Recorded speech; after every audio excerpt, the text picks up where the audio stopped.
vrijeme poznate pevačice i glumice sklapaju prijateljstva sa modnim dizajnerima kako bi stvorili lijepu i korisno. Ovakva prijateljstva su nam već odavno poznata, a čini se da je jedna od omiljenih drugarica na javnoj sceni Suzana Perić. Mi smo je ugostili u Muzejsku.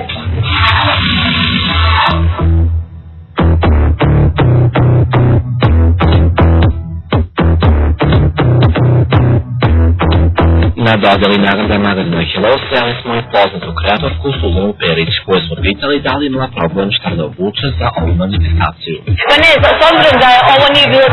sada must have da bude duga haljina, ja, pošto mi je ova kolekcija jedna od omiljenih koja sam sada uradila, Maja i ja, onda jedno sam čekala da deo iz kolekcije ponesem i tako da ja svaki put prije nego što se događa odredim neku haljinu iz svoje kolekcije, ali više mi je problem kad me moje prijateljice i kada moje drugarice trebaju nešto izaberu iz to, onda se više njima posvetim i večeras Ana Soprenović nosi našu haljinu iz kolekcije tu koja je zatvorila reviju, tako da me tu sada raduje da vidim kako će to na njoj sve da izgleda. Zanimalo nas je njeno mišljenje kada su osnovi stranice u pitanju da li se dopada to što su osnovi damira obukne za crveni tepih. Samo sam par preletila, Mina Jahović je imala preliku crnu haljinu,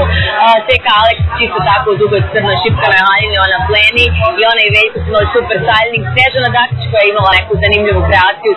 sa krzom dole, tako da par ovih devojaka koje sam vidjela su do sada izgledale super, ali meni je jednostavno jedan sam takva da mi skoro sve naše devojke izgledaju lepo i pogotovo mi ovaj happening dobar, jer nije prenapadno, nije previše. Mislim da je ljudima previše tog crvenog tepiha u smislu tih baš top glamura, što i nije lako kad je to radni dan, kada se radi cijeli dan. Ti moraš cijeli dan da izvojiš da bi jedan ili dva dana i sa kozmetičkim tretmanima i sa snegom i sad da bi baš bio top glamura. Kada je ovo negdje između, dovoljno svečano, mislim da to damama puno više prija.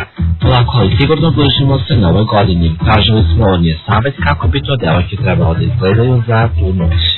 Pa ove godine sam ja za to što manje šljokica, ako šljokica da to bude neki pop rock fazon sa nekim naglašenim ramenima, rajcu, šlupno se to malo razvije i ako, pošto je ove godine totalni trend koža, da to budu kožne hajlanke sa nekim zipovima, nitnama, čak i sa kamenjem i naravno gore, korzeti, kako ko šta želi da istakne, gola leđa, zatvoreno napred, to neke tunige koje padaju, neki topovi ako neko ima dobar stomak i to, dugi sakoji, oversize,